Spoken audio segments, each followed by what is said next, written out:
જેના આકારોમાં છાયાંકિત ભાગનું ક્ષેત્રફળ શોધો અને લખો. તો આ છાયાંકિત એટલે આપણે આ જે લાઈન છે ને તે રીતે આ લાઈન બનાવી દઈશું એટલે આપણને ગણવામાં ખબર પડે. 1 2 3 4 5 6 7 8 9 10 11 12 13 14 15 16 17 18 19 ને 20. એટલે આનો જવાબ આવશે 20 ચોરસ સેન્ટીમીટર.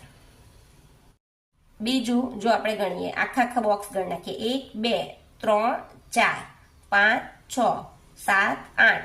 આ અડધું છે એટલે 8 ને 1 9, ના અડધું એટલે 10. એટલે અહીંયા આવશે આ તો બહુ નાના છે એટલે આની ગણતરીમાં આવશે એટલે અહીંયા લખીશું 10 ચોરસ સેન્ટીમીટર.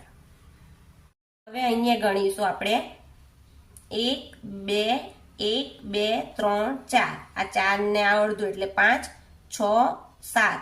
આ અડધું ને આ અડધું એટલે 8 8 ને 1 9 10 11 12. આ અડધું અડધું એટલે 13 14 15 16 17 18 19 20 21 22 23 24 25 26 27 28 29 30 31. એટલે આનો જવાબ આવશે આપણો 31 ચોરસ સેન્ટીમીટર.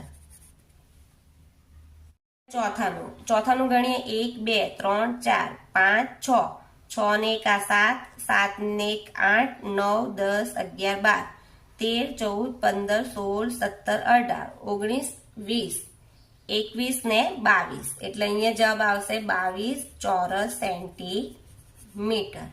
જો તમને આ વિડીયો ગમે તો મારા વિડીયોને લાઈક કરજો, શેર કરજો, સબસ્ક્રાઇબ કરજો અને મારી ચેનલને સબસ્ક્રાઇબ કરી રાખજો કે આવનાર વિડીયોની નોટિફિકેશન તમને સહેલાઈથી મળી રહે. Thank you.